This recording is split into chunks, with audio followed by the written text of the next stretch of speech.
38 minutos pasaron ya de la 1 de la tarde. Volvemos después de la música y como bien escuchabas recién en la presentación, es momento de las entrevistas. Te lo adelanté cuando arrancamos el programa.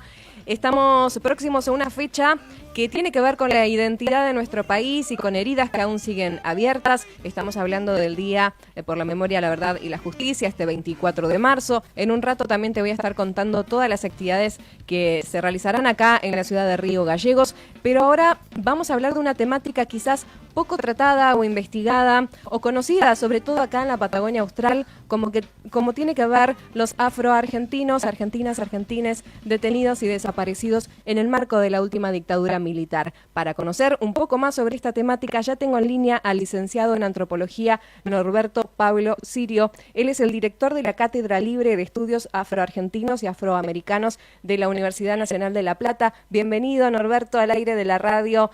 Un gusto poder hablar con vos. Laura te saluda. Hola, buenas tardes, Laura, ¿cómo te va? Muy bien, gracias por atender este llamado y la predisposición.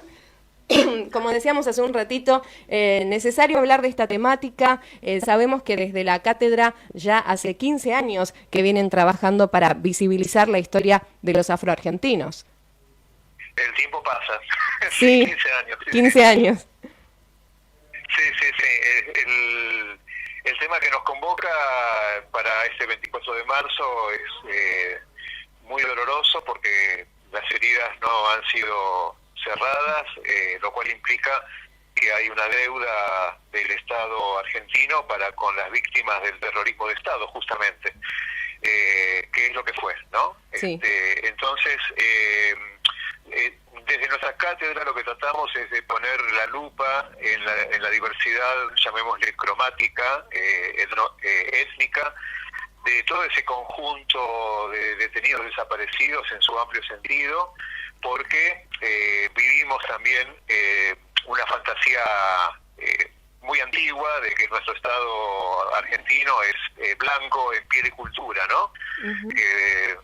Fue hecho por obra de la inmigración masiva ultramarina y que no tenemos ninguna deuda pendiente con los pueblos originarios y con los esclavizados. Nuestro país fue un país esclavista en la época colonial y en la época republicana.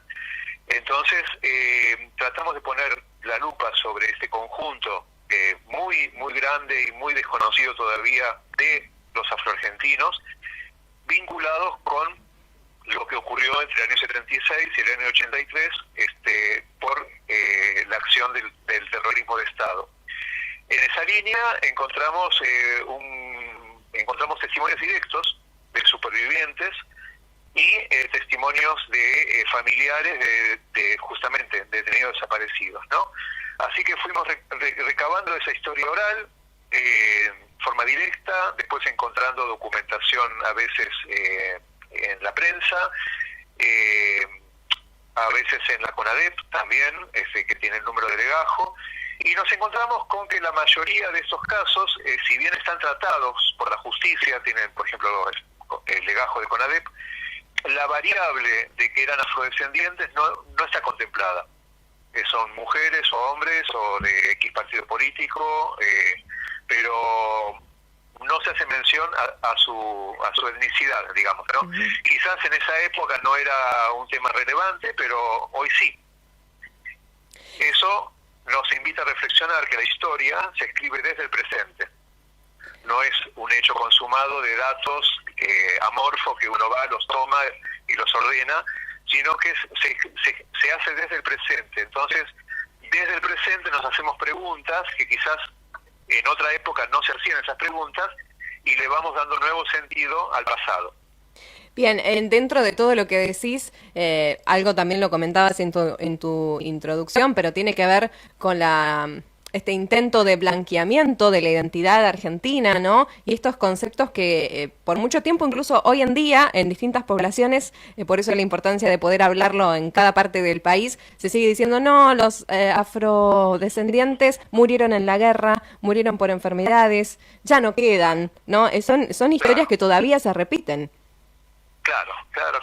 En eso fue muy eficaz lamentablemente el discurso negacionista, yo diría negracionista, del Estado argentino, por ejemplo, a través de la currícula escolar, que eso incluye desde la primaria hasta la universidad. Por eso la nuestra es una cátedra libre, o sea, una cátedra abierta, porque son cátedras que pueden crear las universidades ad hoc, a pedido de los interesados, para abordar temáticas que no abordan las currículas ordinarias de las carreras.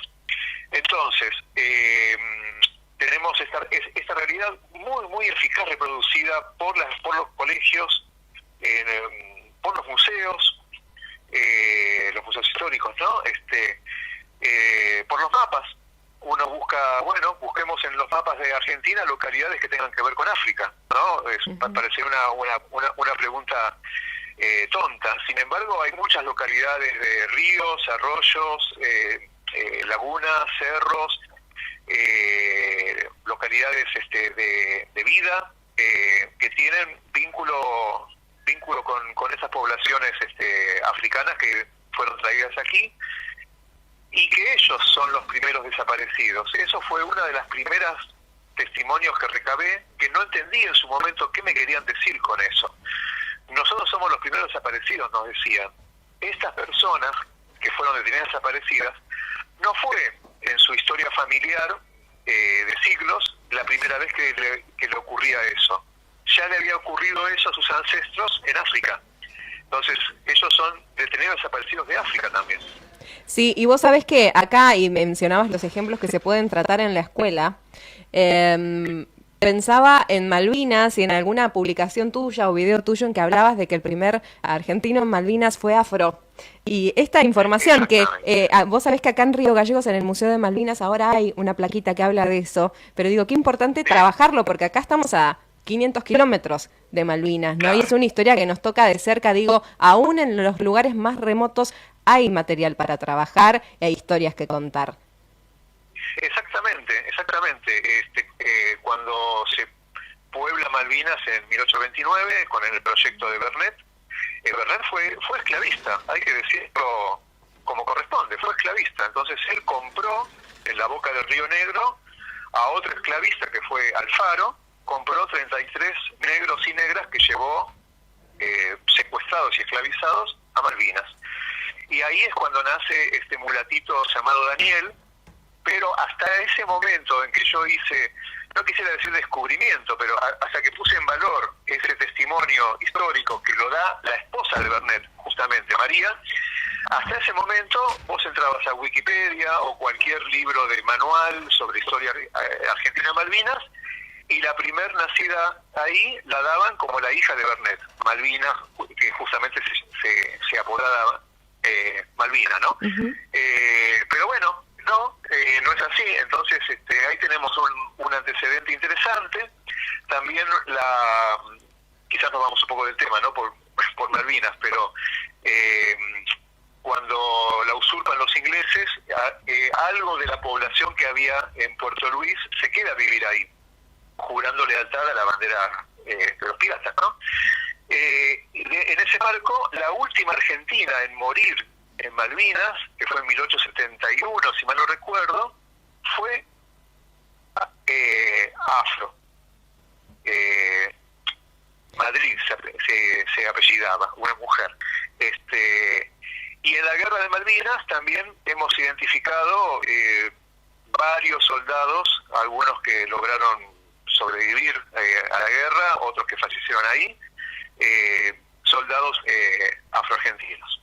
Sí, vos decías, nos vamos de tema, pero en realidad no, porque tienen que ver con esta construcción que tenemos de que esas guerras o esos habitantes afros fueron de época de la colonia, y en realidad hay descendientes de la época colonial, de tronco colonial, y llegamos hasta entonces historias más actuales, como los 70, como los 80, o sea, toda la dictadura militar y la guerra de Malvinas está obviamente vinculada. Y lo que me mencionabas hace un rato, y sí quiero tomar de lo que me decías al principio, has tenido contacto con sobrevivientes afroargentinos en el marco de la última dictadura militar. Sí. Y contame qué experiencias te contaban al respecto, ¿no? Imagino terribles, pero digo, ¿habían cuestiones étnicas también vinculadas a sus detenciones? Sí, exactamente. Me acuerdo de dos hermanas de apellido Izquierdo, por ejemplo. Entrevisté a una y las habían secuestrado durante antes del Mundial 78. Y el tema era para blanquear las calles por el turismo. Entonces no querían que el turismo vea que hay negros.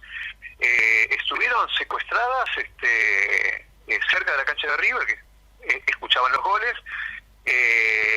y una de ellas, porque estaba casada con un militar, lograron que la liberen, por eso sobrevivió el testimonio, ¿no? Y lo que me contaban es que al militar le dijeron, la próxima vez búscate algo mejor.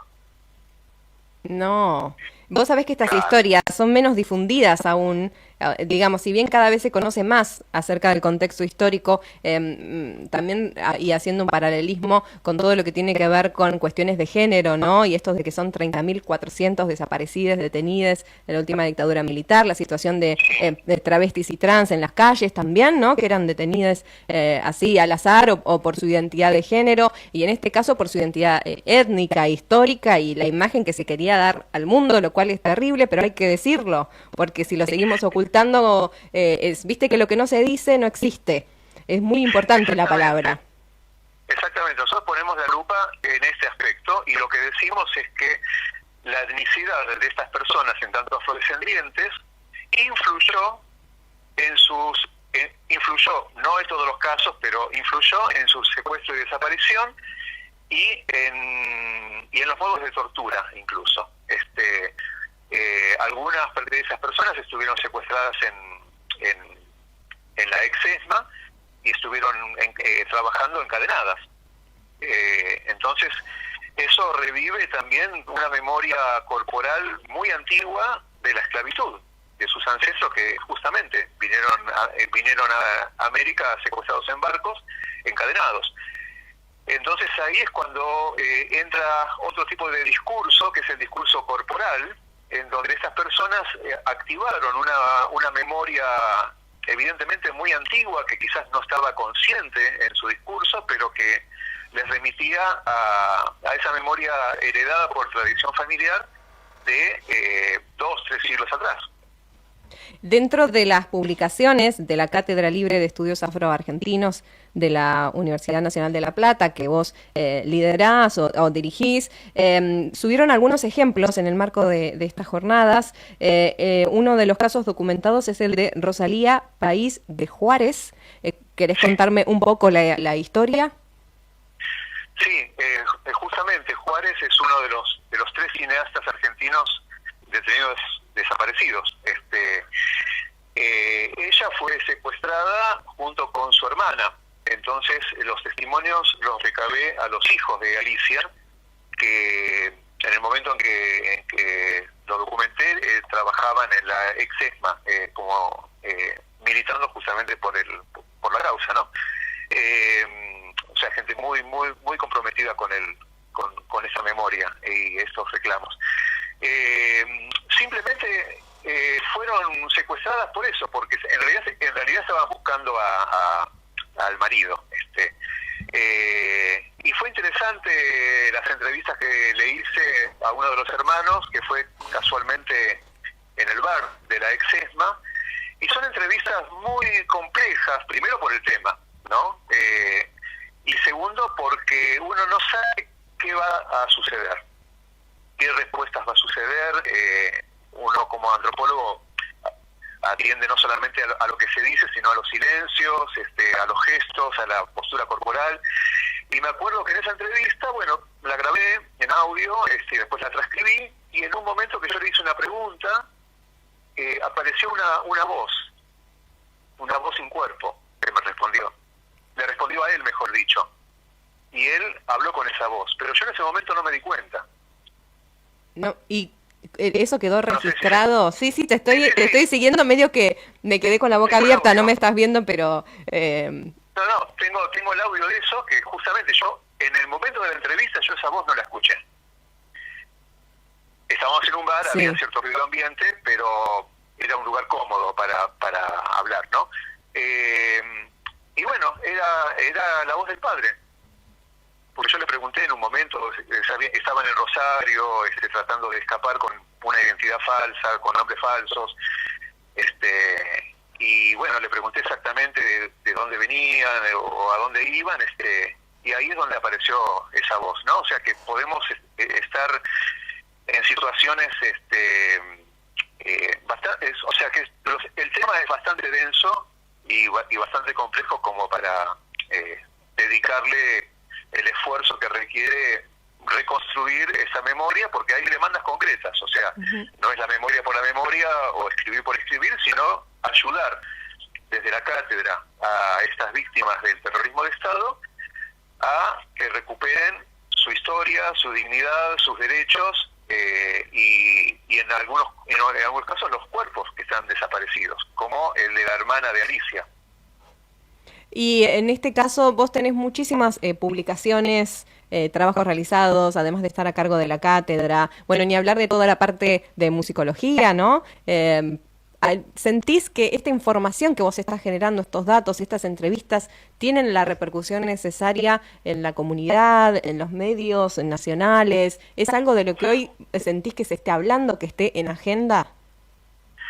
Bueno, trato de que circule de la mejor manera posible, y los medios son uno de esos. La prueba está que me está llamando desde Río Gallegos justamente por haber sido interpelada, digamos, por una de esas publicaciones. Me acuerdo hace unos años que me hicieron una entrevista muy, muy linda sobre ese tema. Digo muy linda en el sentido de muy extensa la nota, con una periodista en vivo, compenetrada con el tema, de Telam. Ya sabemos que el gobierno pretotalitario que estamos padeciendo cerró Telam y esa nota desapareció. O sea que forma parte del corpus de saberes de detenidos desaparecidos. Pero yo logré salvar el contenido de esa nota y la volví a publicar por mis medios. Bien, o sea, la importancia también de acostumbrarnos a generar archivos de generar archivos, sí. Pero también ser consciente de que lo que está en internet no está para siempre. Tal ¿No? cual, Alguien sí. alguien lo puede bajar, como pasó en el caso concreto de esa nota de Tela. ¿Y qué respuesta tenés? O sea, por un lado te pregunté la comunicación externa, pero en cuanto a la comunicación interna dentro de las comunidades de afroargentinos y argentinas de tronco colonial y también de otras, porque recordemos que afroargentinos hay varias oleadas migratorias. Entonces, Claro. respecto a tus investigaciones o qué es lo que te cuentan vos que por ahí estás más en contacto. Sí, yo, por cuestión de lo que se llama en antropología el recorte del tema, trabajo solamente con descendientes de esclavizados en el país. Bien. No trabajo con los africanos actuales, migrantes, o de colectividades de, no sé, afrodescendientes de otros países que viven aquí. Son historias distintas, requieren acercamientos distintos y enfoques distintos, ¿no? No hay un común denominador más allá de la piel o de ser afro, ¿no? Entre comillas, desde mi punto de vista. Entonces es un grupo muy grande, muy heterogéneo. Yo trabajo solamente con los del nuevo colonial. Bien. En esa línea, son temas muy difíciles de tratar, muy difíciles, porque requieren remover también muchos dolores. Parte del silencio inmoviliza, ¿no? Entonces, los testimonios que recabé son de unas 60 personas más o menos, estamos hablando, entre asesinatos, detenidos desaparecidos, intentos de secuestro, exilio, y eso también incluye a los familiares cercanos, ¿no? O sea, una persona se exilia, pero en el exilio tiene un hijo. Bueno, ese hijo también es una víctima indirecta de este terrorismo de Estado. Entonces, son muchos casos. No siempre las personas quieren hablar, no siempre entienden qué es lo que uno está buscando. porque uno también puede ser, no sé, de los servicios, ¿no? Claro, sí, imagino que habrá desconfianza también. Obvio, Sí. obvio. Entonces, bueno, se trabaja con lo que hay, con lo que se puede. Hay archivos que en un momento están públicos, como los de la ex-ESMA, ¿no? Después dejan de ser públicos, no se pueden consultar, o las trabas burocráticas para acceder a ese material llevan, insume mucho tiempo, contactos y formularios, qué sé yo, cartas, por ejemplo, ¿no? Que se escribían desde la cárcel. Entonces, bueno, es desparejo también, dentro de los casos detectados, el conocimiento exhaustivo de cada caso. Bien, es una temática que sin dudas da para hablar mucho más. De hecho, ya te estoy invitando al aire a que continuemos esta charla en alguna otra ocasión sobre este y otros temas que tengan que ver con afroargentinos de tronco colonial, porque nos interesa y nos interesa también ser un medio que replique estas historias que hacen a nuestra identidad como país también, ¿no? Agradecerte tu tiempo, decirle a quienes estén escuchando de que sigan a la cátedra, que tiene su página en Facebook, también hay un grupo de Facebook de archivos de la memoria afroargentina, hay mucho material para leer, ¿no? Y si quizás algo de todo esto que contaste recién le resonó a alguien para que siga buscando, bueno, que sepa que hay días para seguir leyendo, y también, bueno, videos en YouTube, hay un montón. Claro. Y te agradezco la entrevista y me hace recordar cuando estuve en el 86, 87 en Río Gallegos, 14 meses haciendo la colimba. No me digas. Así que... ¿No volviste nunca más?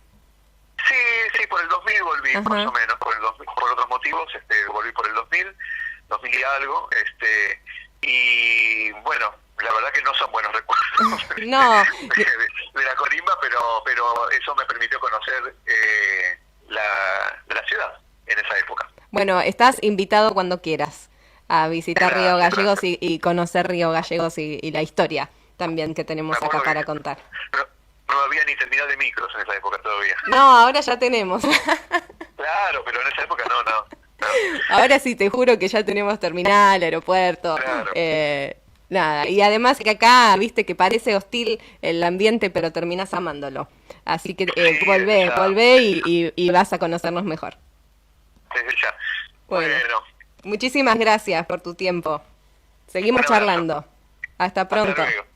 Estábamos hablando con Norberto Pablo Sirio. Él es licenciado en antropología y además es el director de la Cátedra de Estudios Libres, la Cátedra Libre de Estudios Afroargentinos y Afroamericanos de la Universidad Nacional de La Plata. Viene hace muchísimos años estudiando a afroargentinos, argentinas y argentines de tronco colonial, su legado en nuestro país. Mucho de su material es el que, por ejemplo, el año pasado en nuestro segmento de historia fuimos compartiendo como en cuotas. De ahí es porque él tiene muchos papers escritos subidos a sitios de internet como la página de Academia, pero además tienen esta página en Facebook de la cátedra donde comparten toda la información y eso es súper importante porque así circula, ¿no? Y estuvimos hablando en este marco específicamente del 24 de marzo, de detenidos y desaparecidos en el marco de la última dictadura militar en nuestro país, y la información que no sabemos, ¿no?, de estas historias de afroargentinos y argentinas desaparecidos. Vamos a seguir indagando, por supuesto que nos quedó mucho más para hablar.